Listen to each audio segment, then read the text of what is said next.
नमस्कार दोस्तों। तो उम्मीद करता हूं कि आप सभी लोगों ने वर्ष 2022-23 जिसका कि असेसमेंट ईयर 2023-24 है उसका इनकम टैक्स रिफंड 31 जुलाई 2023 तक भर दिया होगा। तो अभी मैं आपको बताऊंगा, अगर आपने उसमें कुछ एंट्रियां गलत की होगी तो जी पक्का आपको इनकम टैक्स का नोटिफिकेशन आ सकता है। बहुत से लोगों को ये पता नहीं होता है कि इनकम टैक्स रिफंड भरते वक्त क्या चीज़ें उसमें हमने डालनी है, क्या चीज़ें हमें एग्जम्प्टेड है। जो ये वीडियो बना रहा हूँ मैं वैसे तो नॉर्मली गवर्नमेंट एम्प्लॉयज़ के लिए है, और साथ ही साथ जो स्पेशली ये वीडियो बना रहा हूँ डिफेंस जो एम्प्लॉय हैं, आर्मी, एयरफोर्स, नेवी, उनके लिए बना रहा हूँ, क्योंकि बहुत से लोगों को ये पता नहीं होता कि क्या क्या अलाउंस हमारे एग्जम्प्टेड है। नॉर्मली आपको एक चीज़ उदाहरण बताऊँ, अगर आप सियाचिन ग्लेशियर में पोस्टेड है और वहाँ आप अलाउंस ले रहे हैं तो बहुत से लोगों को ये प्रश्न रहता है कि सर हमारा पूरा अलाउंस एग्जम्प्टेड है। जी नहीं। अगर आप सियाचिन ग्लेशियर में पोस्टेड है तो हर महीने गवर्नमेंट आपको भले ही 50,000 रुपये दे रही है, लेकिन आपको इनकम टैक्स रूल के हिसाब से उस अमाउंट में केवल 7,000 रुपये ही छूट मिलेगी, जिसका कि वार्षिक आकलन करें तो इस साल का 84,000 रुपये हो गया। और साथ ही साथ अगर कोई बोलता है कि सर मुझे CEA एक बच्चे का 27,000 रुपये मिल रहा है और हॉस्टल सब्सिडी भी मुझे 80,000 के आसपास मिल रहा है तो पूरा एग्जम्प्टेड है। जी नहीं। CEA हर बच्चे का 100 रुपया महीना मीन्स 1200 रुपये साल का, और हॉस्टल सब्सिडी आपकी 300 रुपये महीना मतलब साल का 3600 रुपये एक बच्चे का आपको एग्जम्प्टेड है। वो आपने इनकम टैक्स में 27,000 की जगह 1200 रुपये डालना है। अब एक और चीज़ आपको बताता हूँ कि अगर गवर्नमेंट ने आपको 10 लाख पेमेंट दिया है, अगर पे कैलकुलेशन करें सारे 12 महीने की पे स्लिप लेके, लेकिन आपका ग्रॉस सैलरी में 9.5 लाख या 9 लाख एंट्री है, तो ऊपर का जो 50,000 या 1 लाख रुपए है तो वो आपका ऑलरेडी एग्जाम किया हुआ है, मतलब वो आपके अलाउंस पहले ही हटा लिए, तो उनको आपने दोबारा एंट्री नहीं करना। अभी नॉर्मली आपको उदाहरण बताता हूँ, जैसे कि NRA ये जितना भी मिला है ये ऑलरेडी एग्जम्प्टेड है, ये फॉर्म 16 में आपका ऐड नहीं किया होगा। देन आफ्टर LRA, ABF, उसके बाद रम सिगरेट अलाउंस, उसके बाद PMHA जो कि हर महीने का 90 रुपीज़ मिलता है, LRA 853 रुपये मिलता है, ABF जो कि साल का 3,000 रुपये मिलता है जब आप छुट्टी जाते हैं। तो ये सारे अलाउंस आपके लेस करके फॉर्म 16 में किया हुआ है, तो उसको आपने एंट्री दोबारा नहीं करना है। और कुछ एक चीज़ें बताता हूँ जो आपकी फुली टैक्सेबल है, जैसे आपकी बेसिक पे हो गया, देन आफ्टर आपकी ग्रुप एक्स पे, ये भी पूरी टैक्स पड़ेगा इसका। देन आफ्टर MS पे, क्लास पे, TPTL, DA, HRA के ऊपर कुछ क्लॉज है, वो क्लॉज के ऊपर आपको एग्जम्पशन मिलती है, लेकिन HRA आपको गवर्नमेंट से मिला होना चाहिए तभी आप HRA क्लेम कर सकते हैं। ऐसा नहीं है कि कोई गवर्नमेंट एम्प्लॉय है उसको HRA मिला ही नहीं है और HRA क्लेम कर रहा है। तो आगे मैं वीडियो में लाइव दिखाऊंगा कि आपसे कैसे आप इसको चेक कर सकते हैं और कैसे फॉर्म फिलअप करना चाहिए। इस बार नहीं काम आया तो आपके अगली बार काम आ सकता है। तो वो चीज़ें अगर आपने किसी ने भरा भी है फॉर्म तो आप चेक कर सकते हैं कि इस तरीके से फिलअप कर सकते हैं। लेकिन एक चीज़ और बताना चाहूँगा, जिन लोगों को पता है वो ये ना बोलें कि कमेंट में वीडियो लंबा हो गया। मैंने बेसिकली ये वीडियो इसलिए बनाया है जिसको कुछ भी नहीं पता, तो नॉर्मली उसके हिसाब से मैंने वीडियो बनाया है।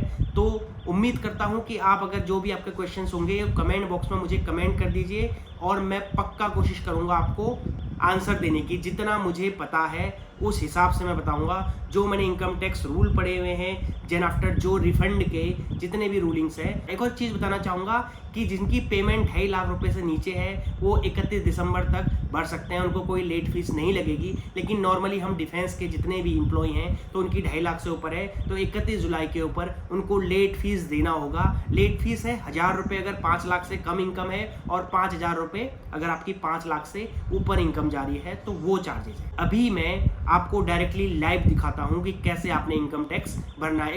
सामने कंप्यूटर की स्क्रीन में आ गए हैं, तो नॉर्मली आपने अगर मोबाइल में है तो ठीक है, नहीं तो नॉर्मली आपने अपना ब्राउज़र खोलना है। जैसे देखिए मैंने यहाँ पर गूगल क्रोम खोल दिया है और यहाँ पर आपने टाइप करना है income tax. Income tax type करेंगे, ये देखिए इस तरीके से कुछ आपके जो रिजल्ट हैं, सर्च रिजल्ट आपके सामने आ जाएंगे। तो आपने यहाँ पर ये जो ऑप्शन है देखिए, होम इनकम टैक्स डिपार्टमेंट, इसमें क्लिक करना है आपने। यहाँ पर जब आप क्लिक करेंगे तो ये आपको ले जाएगा इसकी ऑफिशियल पेज में। अब यहाँ पर बहुत सारे ऑप्शन हैं। मेनली जो क्वेश्चन आ रहा है, tax payer are advise to avoid late डेरस, मतलब कल आखिरी दिन है तो चलिए कोई नहीं है। तो यहाँ पर आपने लॉगिन करना है, और जिन्होंने रजिस्टर नहीं किया है वो रजिस्टर के थ्रू कर सकते हैं, लेकिन मैक्सिमम लोगों का लॉगिन रहता है। इसलिए जो वीडियो है ना, जो गवर्नमेंट जॉब है और स्पेशली जो डिफेंस में है उनके लिए, तो लॉगिन आपने क्लिक करना है। लॉगिन में क्लिक करने के बाद आप जाएंगे इसके लॉगिन पेज की तरफ, और सबसे ऊपर आपको दिखाई दे रहा होगा, यहाँ पर बोल रहा है enter your user ID. User ID में आपने अपना पैन कार्ड नंबर डालना है। पैन कार्ड नंबर डालने के बाद आपने कंटिन्यू में क्लिक कर देना। तो अब देखिए यहाँ पर लॉगिन हो गया है, और यहाँ पर आपने इस पर टिक करना है, और नीचे पासवर्ड डाल देते हैं यहाँ पर, और अभी हम जाते हैं कंटिन्यू की तरफ। अब यहाँ पर सबसे बड़ी चीज़ है ध्यान देने वाली, यहाँ पर बहुत सारे आपको ऑप्शंस दिखेंगे। देखिए मैं आपको टॉप में अगर ले जाऊँ तो यहाँ पर एक दिख रहा है फाइल नाउ, आप यहाँ से भी जा सकते हैं ऑप्शंस में, और देन आफ्टर ई फाइल के अंदर जब जाएंगे इनकम टैक्स रिटर्न और फाइल इनकम टैक्स रिटर्न।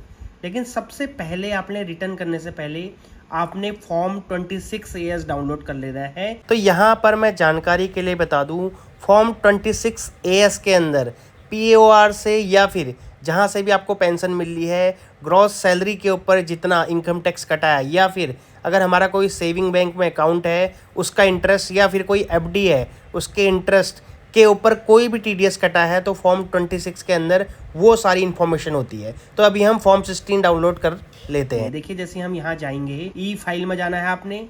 ई फाइल में क्लिक करेंगे तो 4 ऑप्शन दिखेंगे, income tax return, income tax forms, e pay tax और submit tax petition of benami property holding. तो अभी यहाँ पर इनकम टैक्स रिटर्न में क्लिक करेंगे, और यहाँ पर दिखाई दे रहा है आपको व्यू फॉर्म 26AS। 2 चीज़ बताऊँगा आपको, एक 26AS और एक AIS। ये 2 चीज़ें आपने पक्का चेक करनी है। तो जाते हैं सबसे पहले 26AS में, income tax return, then after view 26AS। यहाँ पर कुछ एक क्वेश्चन देगा, और यहाँ हमने क्लिक कर देना है। इसको क्लिक करने के बाद ये डायरेक्टली हमें ले जाएगा ट्रेसेस की वेबसाइट पर, TDS analysis and correction enable system. तो यहाँ जब आप जाएंगे तो यहाँ पर आपने आई एग्री में क्लिक कर देना है, और प्रोसीड में क्लिक कर देना है। देखिए I agree, then after proceed, पूरा प्रोसेस आपने ध्यान से देखना। अब यहाँ पर व्यू 26 टैक्स क्रेडिट, तो 26AS यहाँ से खुलेगा, इसमें क्लिक करना है। तो यहाँ पर असेसमेंट ईयर ध्यान देना आपने, असेसमेंट ईयर होता है नेक्स्ट ईयर का। जैसे अभी ये फाइनेंशियल ईयर जो हम कर रहे हैं 2022-23 का कर रहे हैं, तो ये अगर 2022-23 का क्लिक कर दिया हमने, तो ये पिछले साल का चले जाएगा। असेसमेंट ईयर हमेशा 1 साल आगे का होता है, तो हमने यहाँ पर 2023-24 करना है, क्योंकि 22-23 को हम 23-24 में काउंट करते हैं। तो यहाँ पर हमने व्यू एज में HTML में करना है इसको, और व्यू डाउनलोड करना है आपने। उसके बाद एक्सपोर्ट एज PDF का फंक्शन आपका काम करने लग जाएगा। यहाँ पर आपने क्लिक करना है। ये देखिए अभी यहाँ पर हमारा डाउनलोड हो गया है। अब इसको देखिए खोलते हैं, अभी ओपन करते हैं। तो ओपन करेंगे तो इस तरीके से कुछ दिखेगा। देखिए अब यहाँ पर देखिए नेम ऑफ डिडक्टर दिखाई दे रहा है, 10 of deductor, total amount paid credited. अब यहाँ पर ध्यान देना है आपने 842095, आपने फिगर लिख लेना है कहीं पर ही, 842095। मतलब हमें जो पेमेंट मिला है 8,42,095 मिला है, और टोटल टैक्स डिडक्टेड 54,135 रुपये है। देखिए, और टोटल TDS डिपॉजिटेड 54,135 रुपये। ये चीज़ आपने ध्यान देनी है। यहाँ पर आपको दिखाई दे रहा होगा, देखिए ऊपर वाला है 54,135 रुपये। ये सबसे पहले आपने चेक कर लेनी है ये 2 चीज़ें। और साथ ही साथ नीचे देखिए यहाँ पर एक बैंक की जो FD है या सेविंग है, वहाँ से हमें 3,696 रुपये मिले हैं। ठीक है, 3,696 रुपये मिले हैं, लेकिन इस पे हमारा टैक्स TDS नहीं कटा है, तो ये 0 है, ये 0 है। और नीचे आएंगे तो इसमें नीचे कुछ है नहीं एंट्री, हो सकता है आपको उसमें हो, अगर आप कोई शेयर मार्केट वगैरह करते हैं। तो अगर शेयर मार्केट में ट्रेडिंग वगैरह करते हैं तो आपके लिए ITR 2 है, वो मैं बाद में बता दूंगा आपको। अब देखिए 842095, और टैक्स जो जमा हुआ है हमारा 54,135। अब यही चीज़ हम फॉर्म 16 के अंदर चेक कर लेते हैं। देखिए जब हम फॉर्म 16 के अंदर जाएंगे तो फॉर्म 16 के अंदर देखिए ग्रॉस सैलरी है 8,42,216। अब मैं ग्रॉस सैलरी का मतलब बता दूं, ये वो सैलरी है जिसके ऊपर हमने टैक्स पेड किया हुआ है। मतलब पीओआर ने ये इतने रुपए के डाटा आगे इनकम टैक्स को ट्रांसफ़र किया है। हो सकता है कि ये अमाउंट किसी का 10 लाख हो, 9.5 लाख हो, मीन्स जो टोटल आपकी सैलरी बनी है 9.5 लाख रुपए होता है, लेकिन 9.5 लाख रुपए सैलरी है तो यहाँ 8,42,216 क्यों दिखाया है? क्योंकि जो बाकी का अमाउंट है तो उसमें कुछ अलाउंसेज, जैसे कि अलाउंसेज आपका एनआरए है, देन आफ्टर आपका जो पर महीने का पीएमएचए मिलता है या फिर आपका एलआरए मिलता है, वो कंप्लीट आपका एग्जम्पशन है, तो प्योर वाला उस अमाउंट को इसमें जोड़ा ही नहीं है। तो दोबारा रिक्वेस्ट कर रहा हूँ, तो उस अमाउंट को आपने इनकम टैक्स की जब आप फॉर्म फिलअप करते हैं तो वहाँ आपने शो नहीं करना, क्योंकि वो ऑलरेडी एग्जम्प्टेड है। तो इसकी मैं एक सेपरेट वीडियो बना दूंगा, आप मुझे कमेंट में कमेंट कर दीजिएगा कि सर कौन कौन से टैक्स ऐसे हैं जो एग्जम्प्टेड हैं और वो फॉर्म 16 में शो ही नहीं होते, मतलब पहले ही काट लिए हैं। जैसे कि आपका सियाचिन का जो अलाउंस है उसमें 7,000 रुपये की रिबेट, अगर आप नीचे कहीं रहते हैं जहाँ 12,400 है रिबेट आपको टैक्स मिलता है तो वहाँ आपको 4,200 रुपये। तो बहुत से अलाउंसेज ऐसे हैं, जैसे कि एचआरए है, एचआरए अगर आपका 40,000 मिला है तो उसका फॉर्मूला है, तो वैसे एग्जम्प्टेड होता है। तो मैं एक सेपरेट वीडियो बना दूंगा। अब ऊपर जाएंगे तो ऊपर आपको दिख रहा होगा इन्होंने जो पीओआर ने है ओल्ड रेजिम के हिसाब से टैक्स काटा है। मतलब ओल्ड रेजिम में क्या था कि 5 लाख तक टैक्स फ्री है, उसके ऊपर आप 1.5 लाख रुपये चाहे आप फंड में जमा करें, सुकन्या योजना में करें तो एटीसी में जमा कर सकते हैं। साथ ही साथ अगर आपका होम लोन चल रहा है तो होम लोन के इंटरेस्ट और प्रिंसिपल पार्ट को आप सेपरेटली, जैसे प्रिंसिपल पार्ट है उसको आप एटीसी में काउंट कर सकते हैं, और जो इंटरेस्ट है वो आपका टोटल जो इनकम है उसमें से डिडक्ट हो जाता था, लेकिन न्यू रिजिम में नहीं होता है। अब हम जाते हैं 26AS की तरफ। अब देखिए जैसे 26AS खोला, जो total amount paid oblique credited है 842095 है, लेकिन फॉर्म 16 में हमारा 842216 है। जबकि इसके साथ में देखेंगे जो टैक्स है 54,135 है, फॉर्म 16 में भी यही है और यहाँ भी सेम है। तो बहुत से लोगों को डाउट होगा कि कौन सा अमाउंट हम ITR भरते वक्त डालें, क्योंकि दोनों में 121 रुपये का डिफरेंस है। तो मैं आपको सजेस्ट करना चाहूँगा कि आपने फॉर्म 16 का डालना है, और वैसे भी ऑटोमेटिकली वो फॉर्म 16 का ही डालेगा, क्योंकि जो मैक्सिमम अमाउंट है इन दोनों में से तो वो चीज़ आपने डालनी है। तो अभी हम जाते हैं इनकम टैक्स की वेबसाइट की तरफ। तो इन चीज़ों को दूर करने के लिए ना हमें इनकम टैक्स की वेबसाइट में AIS का टैब है, देखिए जो दिखाई दे रहा है, इसमें जाना होता है। AIS के टैब में जाके ये सारा डाउट हमारा दूर हो जाएगा। जैसे AIS में क्लिक करेंगे, यहाँ पर प्रोसीड में क्लिक करना है आपने। अभी AIS पोर्टल जो मेनली है, यहाँ पर ये एनुअल जितनी भी आपकी ट्रांजेक्शन हुई है तो पूरा यहाँ पर टैली होता है। देखिए यहाँ पर जैसे खुलेगा तो आपने इंस्ट्रक्शन के बगल में AIS है, इसमें क्लिक करना है आपने। यहाँ आप क्लिक करेंगे तो यहाँ पर पूरी इन्फॉर्मेशन दिखा देगा। जब इसमें क्लिक करेंगे आप देखिए यहाँ पर 842216, तो मतलब जो एक्चुअल फिगर है वो यहाँ पर दिख गया आपको, देखिए 842216। तो मतलब ये ऑटोमेटिक सिस्टम AIS से 842216 ही लेगा। और यहाँ पर जो सेविंग बैंक का हमें इसके अलावा 1856 मिला हुआ है हमें इंटरेस्ट, और 16665 का इंटरेस्ट लिया है। तो ये दोनों चीज़ें हमने ITR भरते वक्त हमने शो करनी है। वो कैसे शो करनी है बताता हूँ। एक तो हो गया ये POR से अमाउंट मिला हुआ है, और एक सेविंग का अमाउंट मिला हुआ है। देन आफ्टर ये FD जो कि ऑटो स्वीप हो जाती है, इस वाले अमाउंट पर आपको हर साल 10,000 रुपये तक रिबेट है, और इसमें कोई रिबेट नहीं है, ये आपका इनकम में ही जुड़ेगा, मतलब इस पार्ट में जुड़ेगा ये चीज़, ठीक है, इस वाले पार्ट में ये चीज़ जुड़ेगा। बाकी इसकी डिस्क्रिप्शन वगैरह नीचे आ जाएगी। आपने नॉर्मली कुछ नहीं करना है, इन तीनों अमाउंट को उसमें एंट्री करना है, ये ध्यान देख लेना। अभी हम जाते हैं डायरेक्ट इनकम टैक्स की वेबसाइट में। अभी हमने सारी चीज़ें देख ली है, आपको बता दिया। आपने 3 चीज़ें चेक करनी है, 26AS, फॉर्म 16, देन आफ्टर आपको AIS से जाके टैक्स इंफॉर्मेशन सिस्टम भी चेक करनी है, ठीक है। अभी आप जाना है फाइल नाउ में क्लिक करना है आपने। फाइल नाउ में क्लिक करना है तो सिलेक्ट असेसमेंट ईयर आएगा, तो यहाँ पर आपने 23-24 सेलेक्ट कर लेना है। देखिए 23-24, वीडियो को ध्यान से देखिए, आप स्किप मत कर ले। और यहाँ पर मोड ऑफ फिलिंग में ऑनलाइन क्लिक करना है, तो ऑनलाइन में क्लिक करते हैं। अभी यहाँ पर ये ऑप्शन आ रहा है कि आप ITR बाद में भी चूज कर सकते हैं, कोई नहीं। यहाँ पर कंटिन्यू में क्लिक करना है। कंटिन्यू में क्लिक करेंगे तो यहाँ पर जो पहले आपने भरा है सेम, तो वो रेज्यूम को बोल रहा है, मैंने पहले भरा था लेकिन नहीं किया, और यहाँ पर स्टार्ट न्यू फिलिंग करना है। तो स्टार्ट न्यू फिलिंग में आपका भी आ जाएगा। तो न्यू फिलिंग में जैसे क्लिक करेंगे इस तरीके का ऑप्शन आएगा आपको। अब देखिए यहाँ पर 3 ऑप्शन आ रहे हैं, इंडिविजुअल, HUF और अदर। तो आप नॉर्मली इंडिविजुअल है, मतलब इंडिविजुअल आप लॉगिन कर रहे हैं, इंडिविजुअल फिलअप कर रहे हैं, तो आपको इंडिविजुअल में क्लिक करना है। इंडिविजुअल में सेलेक्ट कर लिया आपने, देन आफ्टर आप कंटिन्यू में जाते हैं। यहाँ पर कंटिन्यू में क्लिक करेंगे वो भी यहाँ पर बोल रहा है help me decide which ITR from to file. तो यहाँ पर आपको बोल रहा है कि ITR सेलेक्ट कीजिए।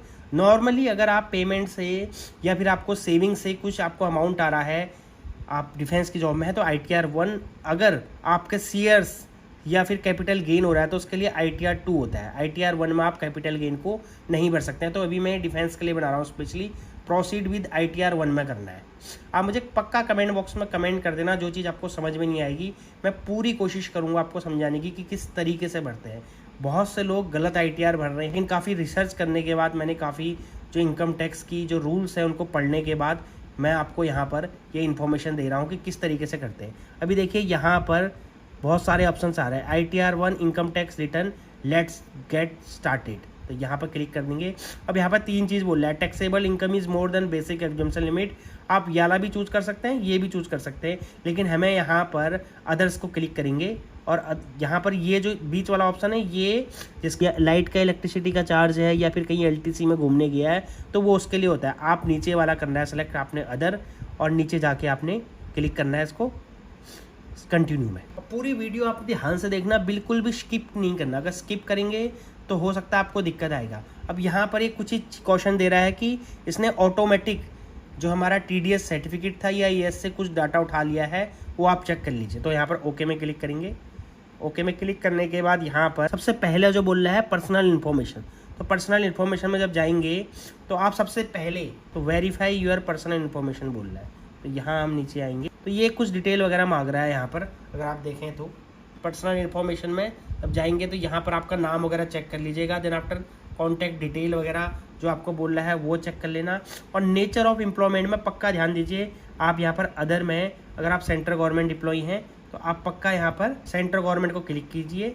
देन आफ्टर आपने जाना है नीचे और यहाँ पर देखिए अभी ये आ रहा है फील्ड अंडर सेक्शन। अगर आप 31 तारीख तक भरते हैं तो आपके लिए ये सेक्शन रहेगा। और नीचे अगर आपको कोई नोटिस आता है तो नोटिस का सेक्शन अलग है। फिलहाल तो हम न्यू भर रहे हैं तो अभी देख लेते हैं। यहाँ पर are you option for new tax regime under section 115 BAC, ये क्या चीज़ है अभी। अब मैं बताऊँ आपको, अगर आप देखते हैं यहाँ पर अपना फॉर्म 16 तो यहाँ पर देखिए इन्होंने जो कर रखा है ओल्ड वाला लिया हुआ है, क्योंकि अभी जो हमारे इनकम टैक्स के 2 रेजीम चल रहे हैं, एक ओल्ड और न्यू, तो हमें ओल्ड से ज़्यादा फ़ायदा है। तो फिलहाल ओल्ड का ले लेते हैं। ओल्ड और न्यू के ऊपर मैं एक सेपरेट वीडियो बना दूंगा, आप वहाँ से देख लीजिए। तो नो है तो क्योंकि हमारा अगर नए के लिए बोल रहा है तो यहाँ पर हमने नो में क्लिक कर देते हैं। उसके बाद नीचे जाएंगे हम और यहाँ पर आप देखें अपने ये भी चीज़ ध्यान देनी है कि आपने जो रिफ़ंड के लिए बैंक है वो आपने पक्का यहाँ पर वैलिडेट होना चाहिए और रिफ़ंड के लिए इसमें टिक करना है आप। उसके बाद आप नीचे जाएंगे, अभी यहाँ पर आपने कंफर्म कर देना। ये चेक करने के बाद ये कंफर्म हो गया आपको। अभी देखिए ये वाला यहाँ पर हमने पर्सनल इन्फॉर्मेशन कंफर्म कर दी तो कंफर्म लिखा हुआ आ गया। अब ग्रॉस टोटल इनकम के आगे ये लिखा हुआ आ रहा है। तो देखिए यहाँ पर जो आ रहा है 811483 आ रहा है।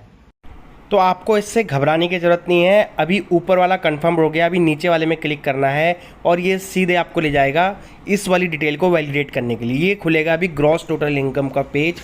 अभी सबसे टॉप वाला जो इसमें है ग्रॉस टोटल इनकम के अंदर section 1014 first rule 2BB first, तो मतलब ये इसका रूल है। इस रूल के अंदर वो अलाउंस आते हैं जैसे कि मैं आपको बताता हूँ, आप कहीं पोस्टिंग जाते हैं तो आपको ट्रांसफ़र ग्रांट मिलता है, लगेज क्लेम मिलता है, प्रीपेयरी लीव मिलता है जो प्रीपेयरी लीव का पैसा मिलता है, उसके बाद PMHA मिलता है, LRA मिलता है, NRA मिलता है, जो कि ऑलरेडी आपके फॉर्म 16 में एग्जेम्प्टेड है। तो मैं यहाँ पर सामने लिख के दिखा देता हूँ आपको। Transfer grant, dress allowance, ABF जो कि ABF साल में एक बार मिलता है, जिसका कि रेलवे स्टेशन से घर दूर होता है उसका बस का फेयर मिलता है। देन आफ्टर NRA, उसके बाद TD में जो आपका RTYOJ, RTYRJ और लगेज क्लेम, ये सारी चीज़ें इसके अंदर एग्जेम्प्टेड होती है। तो ये ऑलरेडी हमारे फॉर्म 16 में एग्जेम्प्टेड है, इसलिए हम इसको क्लेम नहीं कर सकते। अभी इसके अंदर जब हम यस करेंगे तो इसके अंदर क्या भरना है, देखिए मैं फॉर्म 16 में जाते हैं,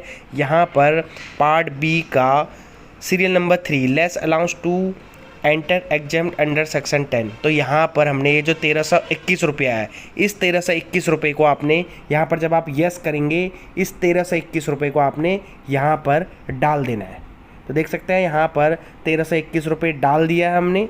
देन आफ्टर अब जो नीचे सेकंड नंबर का ऑप्शन है, इस ऑप्शन के अंदर कौन कौन से क्लेम आते हैं, जो मेनली मैं बताता हूँ। इसके अंदर हमारा आता है एक तो आपका CEA, जो कि हमें हर बच्चे का 27,000 रुपये मिलता है, लेकिन उसको इनकम टैक्स में हर महीने का 100 रुपया, मतलब साल का 1200 रुपये। अगर हॉस्टल सब्सिडी ले रहे हैं आप गवर्नमेंट से, एक बच्चे का साल का 3600 रुपया। देन आफ्टर आपको फील्ड के जो भी अलाउंस मिलते हैं, जैसे कि मैं आपको एग्जांपल देता हूँ, सियाचिन ग्लेशियर में अगर आपको 50,000 अलाउंस मिलता है तो केवल उसके ऊपर 7,000 रुपये एग्जम्प्टेड है, मतलब साल का 84,000 रुपये।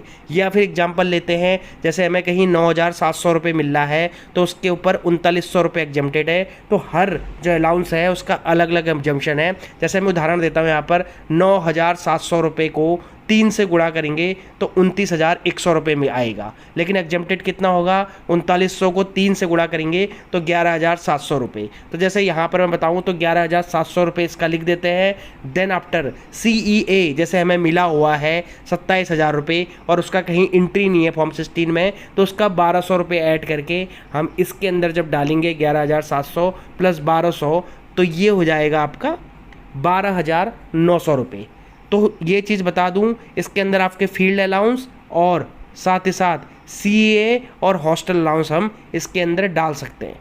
अभी इसके नीचे HRA का जो ऑप्शन है वो है। HRA ऑप्शन के लिए मैं बता दूं, HRA तभी मिलेगा जब आपको पहली बार पे स्लिप में HRA मिल रहा है। इसका मीन्स अगर आप गवर्नमेंट क्वार्टर में रह रहे हैं तो नहीं HRA क्लेम कर सकते हैं। कोई बंदा सिंगल मेंबर है और उसके माँ बाप या घर वाले किराए के मकान में रह रहे हैं तो HRA क्लेम कर सकता है, लेकिन उसको HRA मिलना चाहिए पेमेंट के अंदर। तो HRA कैलकुलेशन के लिए सिंपल सा देखिए, मैं आपको यहाँ पर 4 फॉर्मूले बता रहा हूँ। इन चारों में से जो सबसे कम अमाउंट आएगा उसको आप HRA क्लेम कर सकते हैं। इसका मैं एग्जांपल देता हूँ आपको एक उदाहरण से। अभी मैं बताता हूँ हाउस रेंट की जो कैलकुलेशन है, मैं बताता हूँ।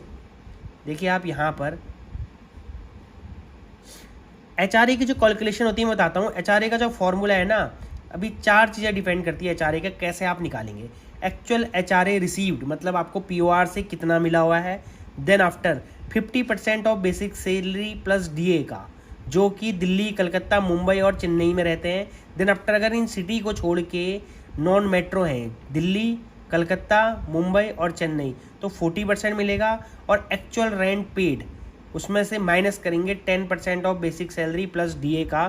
तो इन चारों उसमें से जो भी कम होगा, यहाँ पर लिखा हुआ है the deduction available is the least, मतलब सबसे कम जो होगा। अब मैंने यहाँ पर देखिए थोड़ी कैलकुलेशन लगाई है, मैं थोड़ा आपको एग्जांपल से बता देता हूँ। यहाँ पर अभी देखिए मैं बताता हूँ। जैसे बेसिक आपकी है 40,400 और आपको DA मिल रहा है 20,000, तो आपकी बेसिक प्लस DA होगी 60,400।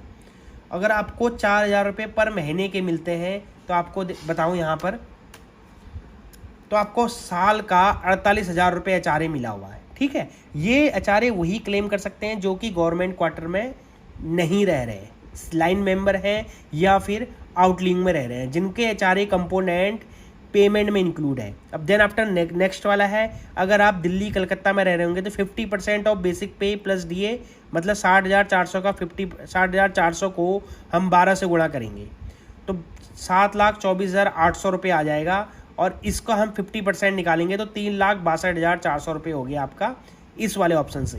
और सेम अगर आप वाई सिटी में रह रहे होंगे तो ये अमाउंट आ जाएगा 289,920, क्योंकि यहाँ पर हमने 40% निकाला है इसका। अभी HRA की कैलकुलेशन में आपको एक चीज़ क्लियर करना चाहूँगा, इसमें जो भी कैलकुलेशन होगी पूरे साल की होगी। जैसे अगर हम बेसिक प्लस DA को जोड़ रहे हैं, एक महीने का हमारा 60,400 है, तो पूरे साल का हमारा बेसिक प्लस DA 7,24,800 हो जाएगा। जैसे महीने का रेंट हम 11,000 पे कर रहे हैं तो पूरे साल का 1,32,000 रुपये हो जाएगा। अब जो लास्ट ऑप्शन है 4th नंबर, उसमें है एक्चुअल रेंट पेड, उसमें से आपको बेसिक प्लस DA जो पूरे साल का आ रहा है उसका 10% घटाना है। बाई चांस हम रेंट पे कर रहे हैं, एग्जाम्पल ले रहे हैं 11,000 रुपये, तो 12 महीने का आया ये 1,32,000 रुपये। और अगर 1,32,000 रुपये में से हम जो हमारी पूरे साल की पेमेंट आ रही है बेसिक प्लस DA 7,24,800 का 10%, जो कि 72,400 रुपये घटाते हैं तो ये आता है 59,520 रुपये। अगर हम चारों को देखें तो चारों में सबसे कम जो हमारा है अमाउंट वो एक्चुअल HRA रिसीव्ड, मतलब 48,000 रुपये। इन चारों में जो सबसे कम आएगा वो हमने लेना है 48,000 रुपये। अब इस 48,000 रुपये को हम इनकम टैक्स के जो ITR भर रहे थे तो वहाँ हम एंट्री करते हैं। तो देखिए यहाँ पर हम एंट्री कर देते हैं 48,000 रुपये। तो पूरा वीडियो थोड़ा सा लेंथी है, लेकिन आज स्किप नहीं करना है इसको। अब यहाँ पर नीचे आ रहा है लीव ट्रेवल अलाउंस। अगर आपको LTA मिला है तो उसकी भी डिडक्शन है, तो फिलहाल इस केस में नहीं है तो उसको छोड़ देते हैं। अब यहाँ पर आपने नीचे जाना है और आपने कंटिन्यू में क्लिक करना है। तो अब कंटिन्यू में क्लिक करेंगे तो आपसे यहाँ पर कुछ चीज़ मांग रहा है। देखिए अभी मैं बताता हूँ, जैसे ये आपका फॉर्म 16 है। देखिए फॉर्म 16 में खोलता हूँ तो फॉर्म 16 के अंदर यहाँ पर जो दिखा रहा है हमारा ATC क्या चीज़ होती है? 93,140 रुपये। मतलब जो हमारा फंड कटता है वो उसमें शामिल होता है, जो हमारा PLI होता है वो उसमें शामिल होता है पूरे साल भर का। तो ये जो ATC का है आपको अमाउंट 1.5 लाख तक का आपको इसकी छूट मिल सकती है। तो 1.5 लाख तक अगर छूट मिल सकती है, मतलब जैसे इस केस में क्या है 93,140 रुपये फौज में जो मेरा एंट्री है तो उसका है, जिसका 93,140 रुपये। इसमें अलग से सुकन्या योजना का जो प्रीमियम जा रहा है वो भी ऐड होगा। देन आफ्टर अगर होम लोन चल रहा है आपका, तो होम लोन का आपका जो प्रिंसिपल अमाउंट होगा वो भी ऐड होगा। होम लोन के 2 पार्ट होते हैं, एक प्रिंसिपल और एक इंटरेस्ट। तो प्रिंसिपल अमाउंट हमारा ATC के अंदर ऐड होता है, जो हम इंटरेस्ट सर्टिफिकेट लेते हैं जहां हमारा बैंक में लोन चल रहा है, ठीक है। तो उसको हम यहाँ पर नीचे लाते हैं। अब यहाँ पर देखिए, यहाँ पर हमारी इतनी टोटल सैलरी बनी थी जो कि फॉर्म 16 में दिखा रहा होगा 842,216। देखिए दोबारा दिखा देता हूँ आपको, फॉर्म 16 में 842,216। तो ये सही है, हमारा टैली है। और जो हमारा TDS है उसके अंदर गलत दे रखा है। तो कभी भी आपने जो बड़ा फिगर है वो लेना है। तो फॉर्म 16 में बड़ा फिगर है, इसको लेते हैं, ठीक है। तो हमें यहाँ पर 842,216 आ गया। अब यहाँ पर हमने अलाउंस एग्जाम कर दिए तो 7,90,000 रुपये बनी। इसमें से 50,000 ऑटोमेटिक ले लेगा ये डिडक्शन। तो 7,40,000 के आसपास आपकी डिडक्शन बनी है, ठीक है। अभी नीचे जाते हैं, इनकम फ्रॉम हाउस प्रॉपर्टी। अब इसमें 2 ऑप्शन है, या तो आपका रेंट आ रहा है या फिर आपका होम लोन चल रहा है। तो वो चीज़ आपने यहाँ पर एंट्री करनी है। जैसे आप इसमें ऐड में क्लिक करते हैं तो यहाँ पर आपके सामने ऑप्शंस खुलेंगे। अब देखिए यहाँ पर 3 चीज़ दिखा रहा है, self occupied, then after deemed let out. Let out means आपने अगर रेंट पर लगाया है तो यहाँ पर सेल्फ ऑक्यूपाइड में क्लिक करते हैं और इसके बाद नीचे interest payable on borrowed capital. क्योंकि हाउस प्रॉपर्टी में आपने अगर लोन लिया है तो उसमें कितना इंटरेस्ट जा रहा है। अगर इन केस किसी का 50,000 रुपये जा रहा है तो वो आपने यहाँ पर एंट्री कर देना है 50,000 रुपये, ठीक है। मतलब जितना आपका इंटरेस्ट जा रहा है होम लोन के ऊपर। और होम लोन में बैंक से आपको इंटरेस्ट सर्टिफिकेट मिलेगा तो उसके ऊपर जो इसका क्लॉज है ATC का वो इसमें लिखा रहता है, ठीक है। अभी यहाँ पर आपका ये 50,000 रुपये ऑटोमेटिकली ही माइनस हो जाएंगे। देखिए यहाँ पर हम ऐड कर देते हैं तो यहाँ पर ये दिखा रहा है मैक्सिमम लॉस फ्रॉम हाउस। तो ये जो है मैक्सिमम आप 2 लाख रुपये तक का इसको आप क्लेम कर सकते हैं, जो हमने यहाँ पर 50,000 रुपये किया हुआ है। मतलब 2 लाख रुपये तक का अगर आप इंटरेस्ट दे रहे हैं तो आप इसको क्लेम कर सकते हैं। अभी एक चीज़ और बता रहा हूँ, देखिए अब यहाँ पर interest from income tax refund, जो पिछली बार का इनकम टैक्स मिला उसमें 746 रुपये, और डिपॉजिट से हमें 16,665 और बैंक अकाउंट से 1856। इन दोनों फिगर को हमने AI से मैच कर लिया। यहाँ पर देखिए 1856 और 16,665 ये दोनों मैच हो रहा है। ये सेविंग बैंक से है और ये डिपॉजिट से है, तो ये ओके है, इसको हम ओके कर देते हैं। देन आफ्टर नीचे आ जाते हैं। नीचे जब जाएंगे तो ऑटोमेटिक ही ले लेगा और यहाँ पर ग्रॉस टोटल इनकम होगी हमारी 7,09,762 रुपये। तो यहाँ पर हम कंफर्म कर देते हैं इसको। अभी देखिए हमें जो सेविंग में जो इंटरेस्ट मिला है उसके अंदर हमें छूट मिलती है, तो उस छूट को भी इसमें शामिल करना है हमने। डिपॉजिट के FD में हमें नहीं मिलती है। अभी इसमें करते हैं हम टोटल डिडक्शन के अंदर जाते हैं हम। देखिए अभी हम डिडक्शन के अंदर जाते हैं। आर यू एलिजिबल क्लेम, तो यहाँ पर claim for deduction of donation paid यहाँ पर नो है। देन आफ्टर ATGG ये भी हमारे एप्लीकेबल नहीं है। ATGG उसके लिए होता है जिसको HRA गवर्नमेंट की तरफ से या फिर उसके जो मालिक होता है कंपनी की तरफ से नहीं मिलता, तो वो उसमें क्लेम करता है। 60,000 रुपये तक क्लेम कर सकता है। देन आफ्टर आप देखिए यहाँ पर जो मैं आपको बता रहा था 93,140 रुपये जो ATC का अमाउंट है इसने यहाँ से लिया हुआ है। देखिए 93,140 रुपये। मतलब हमने साल भर में इतनी सेविंग की हुई है। अब ये सेविंग वाली ली है जो हमारी डिपार्टमेंट को पता है। अब इसको हम 1.5 लाख तक कर सकते हैं। तो यहाँ पर अगर do you agree with information तो नो करना है। जैसे अगर मैं बताता हूँ यहाँ पर 93,140 रुपये, 93,140 रुपये, 93,140 रुपये है। और आपकी सुकन्या चल रही है 5,000 रुपये की, तो साल का 60,000 रुपये हुआ। तो यहाँ पर जब बराबर करेंगे तो 1,53,140 हो गया।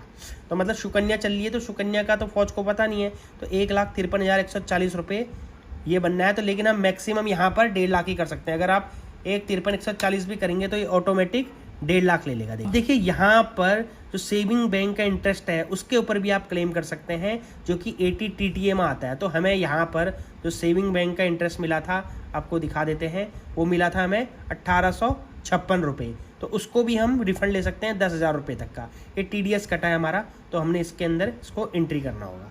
ध्यान से देखिए, जो चीज़ मैं आपको दिखाने की कोशिश कर रहा हूँ, थोड़ा सा लंबा है लेकिन, तो ये अभी हमने इसमें क्लिक कर दिया, अभी नेक्स्ट में आएगा।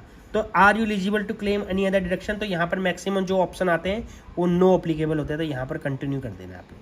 अब देखिए यहाँ पर जैसे हमने क्लिक किया तो यहाँ पर आपको ऑप्शंस दिखाई देंगे और भी। अब देखिए यहाँ पर ATC के जो डिडक्शन है एज पर फॉर्म 16, यहाँ पर 1,53,140 ले लिया, लेकिन लेगा कितना, 1.5 लाख ही लेगा। ये चीज़ ध्यान करना आपने, आप कितना भी डालो लेकिन लेगा यहाँ पर 1.5 लाख की ही लिमिट मिलती है आपको।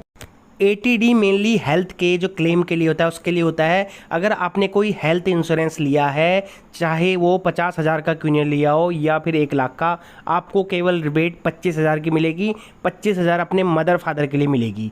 अगर आपकी फैमिली मीन्स आपकी वाइफ और आपके बच्चे ये 60 साल से ऊपर है, जिसको भी पेशेंट है 60 साल से ऊपर है, तो उसके लिए 50,000 रुपये ये कंडीशन हो जाती है। ये तब है जब आपने मेडिकल इंश्योरेंस लिया हुआ है।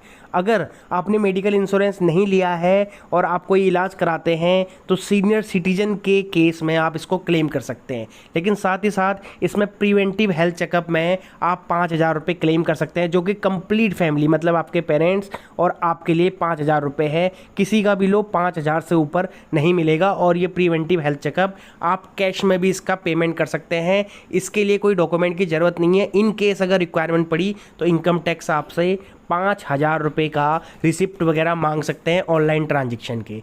तो फिलहाल हम यहाँ पर 5,000 रुपये एंट्री कर देते हैं और इसको सेव करेंगे तो ये ऑटोमेटिक 5,000 रुपये ले लेगा। अब देखिए यहाँ पर हमें जाने के बाद 5,000 रुपये इसने ले लिया हमें प्रिवेंटिव हेल्थ चेकअप के लिए।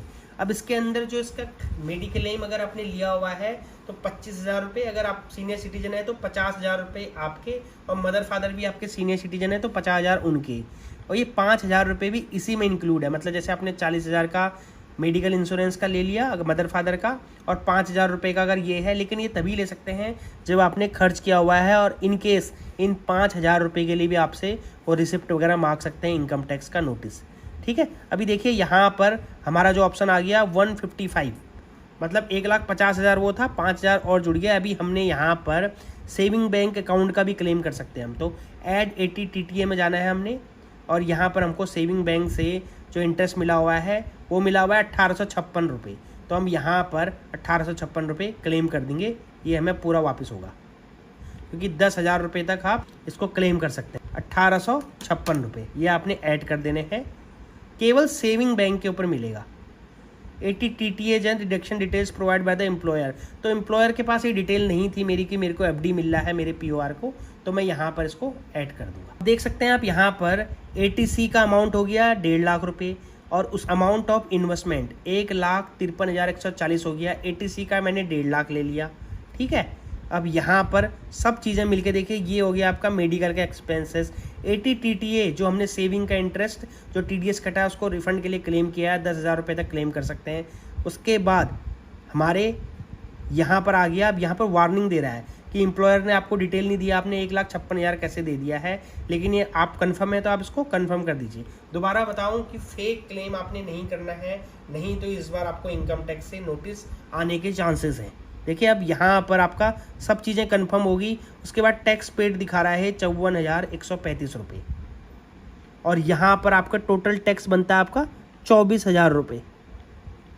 तो मतलब 54,000 में से 24,000 रुपये लेस होंगे तो 30,000 के आसपास आपको वापस हो जाएगा। अब यहाँ पर आपने क्लिक करना है। देखिए ये कन्फर्म हो गया ऊपर वाले, तो ये सारे हमारे ओके हो गए। 54,135 रुपये हमारा टैक्स कटा हुआ है, जो कि फॉर्म 16 में है। दिखा देता हूँ आपको, ये देखिए 54,135 रुपये। उसके बाद यहाँ पर हमारी और कोई डिडक्शन नहीं है, 0 है सब चीज़। और यहाँ पर इसको कंफर्म कर देना है। जब कंफर्म करेंगे यहाँ पर, तो आखिरी में आपको टोटल टैक्स लाइबिलिटी मतलब 24,005 रुपये बनना है। जब इसमें क्लिक करेंगे आप, तो सेपरेट वीडियो बना दूंगा मैं, आप कमेंट में पक्का क्वेश्चन आंसर कीजिए। एक मैं Q&A का वीडियो बना दूंगा, वहां से आपको कंफर्म हो जाएगा। देखिए आपका 24,005 रुपये आपका टैक्स बनना है। इसको कंफर्म करते हैं। तो कंफर्म करने के बाद कुछ इस तरीके का ऑप्शन दिखेगा। देखिए आपने यहाँ पर फिर प्रोसीड में जाना है। आपने यहाँ पर प्रोसीड में गए आप। अब यहाँ पर देखिए you are eligible for a refund of 3130 ने प्रीव्यू कर लेना है। तो प्रीव्यू करेंगे तो इस तरीके से आपका रिटर्न खुल जाएगा। देखिए तो सारी चीज़ें आपने चेक कर लेनी है। यहाँ पर क्लिक करना है और यहाँ पर आपने प्लेस में अपना एड्रेस डाल देना। जैसे एड्रेस देखिए यहाँ पर दिल्ली का एड्रेस है। यहाँ पर प्रोसीड टू प्रीव्यू करना है। प्रोसीड टू प्रीव्यू करेंगे तो सारी डिटेल आपकी यहाँ पर आ जाएगी कि कौन कौन से हैं। आप यहाँ से चेक कर लीजिए कौन कौन सा आपको सही लग रहा है नहीं लग रहा है। ये आपने चेक कर लिया। उसके बाद प्रोसीड टू वैलिडेशन में क्लिक करना है आपने। उसके बाद देखिए अभी वैलिडेशन सक्सेसफुल हो गया। अभी आपने जाना है प्रोसीड टू वेरिफिकेशन में। जब प्रोसीड टू वेरिफिकेशन में जाएंगे तो आपको ऑप्शंस दिखाएगा। यहाँ पर टू वेरिफिकेशन करना है यहाँ पर, तो यहाँ पर नोट दिखा रहा है। तो वेरीफाई रिटर्न करना जरूरी है। ई वेरीफाई नाउ, तो ऑप्शन है यहाँ पर 30 दिन के अंदर भी कर सकते हैं। और ITR 5 जो इनकम टैक्स डिपार्टमेंट को भेज के भेजना पड़ता है। तो यहाँ पर हमें ई वेरीफाई करा देंगे इसको, और यहाँ पर आपने कंटिन्यू कर देना है। अभी देखिए यहाँ पर आपसे ऑप्शंस मांग रहा है कि आधार का OTP से करना है, ई जनरेट EBC से करना है, जनरेट EBC। तो यहाँ पर देखिए सबसे बेस्ट ऑप्शन है आधार का जो OTP है उससे वेरीफाई करा लेते हैं। अभी नीचे आएंगे, यहाँ पर अभी कंटिन्यू कर देंगे हम इसको। I agree to Aadhaar my details, और यहाँ पर देखिए जनरेट आधार OTP करना है। अभी देखिए यहाँ पर मोबाइल में मैसेज आएगा थोड़ी देर में।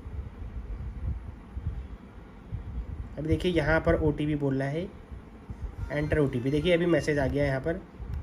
ये देखिए इसको खोला है, अभी हम इसको डाल देंगे। अभी OTP डालने के बाद वैलिडेट में क्लिक कर देते हैं। तो अभी वैलिडेशन का हमारे पास नोटिफिकेशन आ गया, कंफर्म सबमिशन ऑफ रिटर्न। तो यहाँ पर सबमिट कर देना है हमने। सबमिट करने के बाद हमारा फाइनल स्टेप मतलब हमारा ITR जो है वो सबमिट हो जाएगा।